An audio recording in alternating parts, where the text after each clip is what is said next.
Oh, what's good, guys? My name is Arnimane, and today I'm going to talk a little bit about the PlayStation 4 conference, or the Sony conference. I know I'm about a week late on this, but I've just been busy with life, and I'm going to share my thoughts and opinions, things I'm looking forward to, things I'm disappointed in. So, without further ado, let's get underway.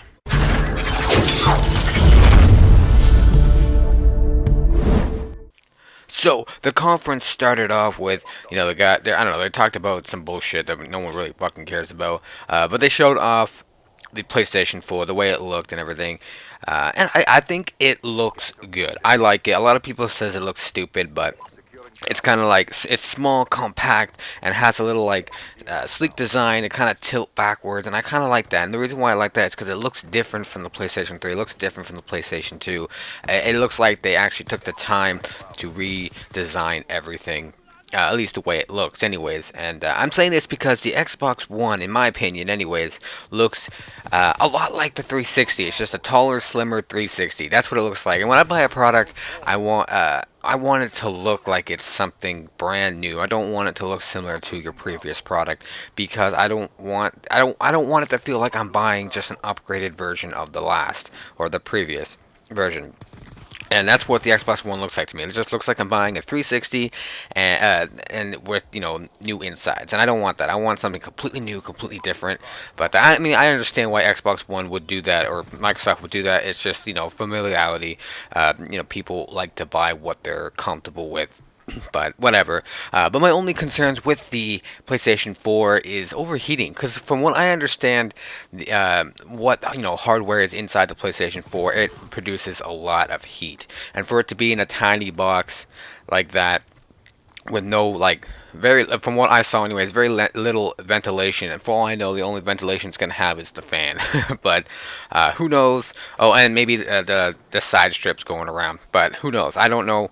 And only the people who actually really got like a hands-on view of it will actually know that. But I mean, like, for it to produce a lot of heat and not have much airflow going through it, it may produce an overheating problem. And dare I say, the was it yellow light of death or the red ring of death or whatever you want to call it in this generation, or in the new generation rather. It just kind of concerns, like, are we gonna have that same problem that Xbox 360 had? I don't know. That's my little concern there with the console, but overall, or the way it looks. But overall, I think that it looks fantastic, and hopefully, overheating isn't an issue. Now, in terms of the conference as a whole, it was kind of a bore fest. I mean, in terms of games, there wasn't really anything that caught my interest. And the same thing applies to the Xbox One, as I said before, but nothing really pulled me. Nothing really said, "Hey, you gotta buy the PlayStation 4 for this game." I mean, with the Xbox One, that was done with Titanfall, but with the PS4, nothing really pulled me in. As I said, and the thing is, with the games that did show off that I was interested in, I'm not really interested in it anymore. Like, for example, this would be Beyond Two Souls.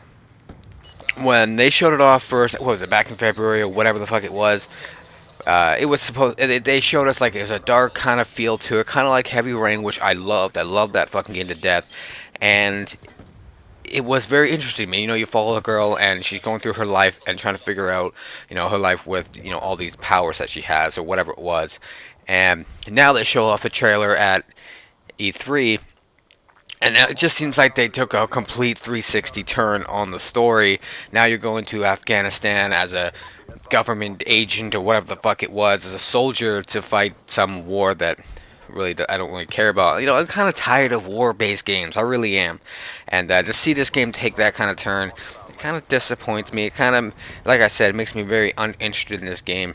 So, okay, the best way to put it is, when they first showed it off, that game was a buy to me. I was like, I'm going to buy this fucking game. But now that they showed off more of it, it's like, I'm going to probably rent this game or borrow it from a friend. Because you can do that on the PlayStation 4.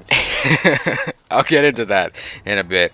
The only thing that really kind of interests me, and they didn't even show off very much of it, was Kingdom Hearts 3.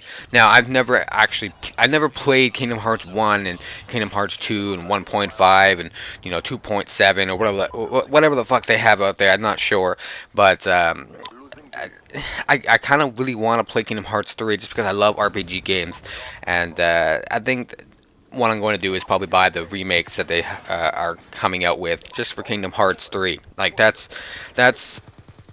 it's kind of sad that a game that I've never been interested in, and that was Sony's big sell point for me, was Kingdom Hearts 3. So, speaking of Square Enix, Final Fantasy 15 looks like a huge disappointment. Unfortunately, I'm a huge Final Fantasy fanatic. I love the fucking game. I love all of them. You know, from 7 till I think what 10 2. I've been hooked on the series. Even 13 2 was okay, but 12 was completely forgettable. I don't even remember the fucking main character's name, but this new one just looks. I don't know. It doesn't look Final Fantasy to me. Final Fantasy to me is Final Fantasy 7, 8, 9, 10, 10 2. But this game just looks like, I don't know, like they're trying to make a new independent project and a new IP, and they said, fuck it, let's just make it Final Fantasy 13. Or 15, rather. And I do realize that they started it as Versus 13. Is that what they're saying? And then they just decided to make it into Final Fantasy 15? Not 100% sure on that, to be honest. But I got a little confused by all that. But the last thing, in terms of games anyways, I want to talk about is Destiny. They showed off, like, what was it, 20, 30 minutes of Destiny? And the game, to me, looks phenomenal. The only problem with it that I had was the fact that they decided to do a, what was it, 15, 30 minute demo, playable demo, whatever, during the conference. And to me, that was kind of boring. It was not needed. It was unnecessary. And, like, showing me 5 minutes of the game would have been perfect. That's all I needed to see, and I would have been happy with it. Now, don't get me wrong, I'm not hating on Destiny. I think Destiny looks phenomenal. It's a game I'm definitely going to be picking up. It does have, like, that Borderlands feel, and how all your friends can jump in at any time. I love that. But like I was saying, in terms of the conference, I think their 15, 20, 30 minute little play through was kind of overkill, in my opinion. It wasn't necessary. Like I said, 5 minutes would have been more than enough. Now, in terms of the conference at this point, we're near the end of it. I want to say the conferences were on par with each other. You know, nothing really interesting. Nothing was really shown about the console and, you know, what hardware is in it. No, didn't tell us what ports are on the back and blah blah blah. So I want to say, in terms of everything, the conferences were at par at this point until the end, where Sony came out and said there's no DRM. You know, if you want to trade your game in, you can trade your game in to a retail. If you want to lend it to a friend or sell it to a friend or trade it to a friend, go for it. It's your game. You could do what you want. And the crowd went fucking insane about that.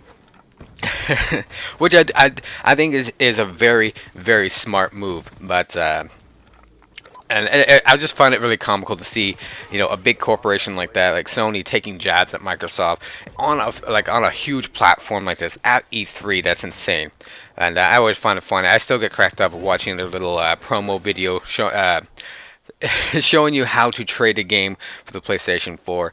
But anyways. One big thing that was, like everyone fucking loved, was the fact that the price is $3.99 and not $4.99 like the Xbox One. But see, a lot of people don't understand that the reason why the Xbox One is $4.99 and the PlayStation 4 is $3.99 is because of the fact that the Xbox One comes with Kinect. Kinect alone is what, an $80 to $100 device.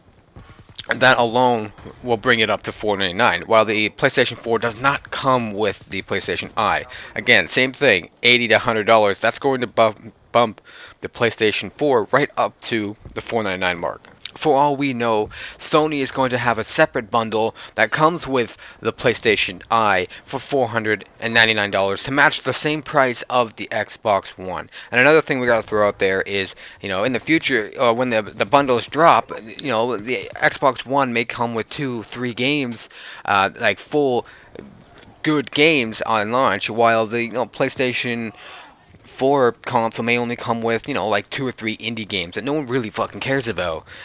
So that's something you guys got to think about as well in the future.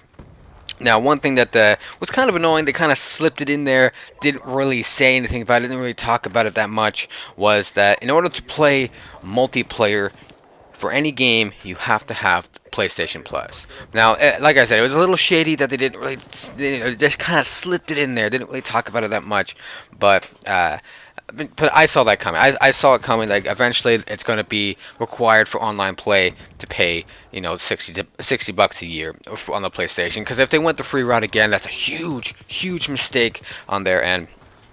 So I'm actually kind of glad that they are charging for online play. Now, it's not required like the Xbox. It's not required, but you can still play your single player games, buy your games from the store and all that stuff, and watch Netflix without the PlayStation Plus. But if you want to play online for Call of Duty or Battlefield 4 or whatever, you're gonna have to have PlayStation Plus for multiplayer. But like again, for me, that's not a big problem. But anyways, guys, that's really it that I have for my thoughts and opinions on the PlayStation 4 Sony conference. Like I said, the only thing that really stole the show that made made Sony win the conference was the very end where they were talking about how this, if you can trade it to your friend, you can give it to your friend, you can trade it to a retail, you can do what you want with your game, and of course, there's no online check-ins. Like that is really what sold me to go out and pre-order the PlayStation 4. Now, I'm not saying I'm not going to be getting the Xbox One. I will in the future, probably a month or two down the line, when it's probably not in so much of a demand. But anyways, guys, that's it for this video. Feel free to click that subscribe button if you haven't already, and smash the like button for me. And as always, stay dirty.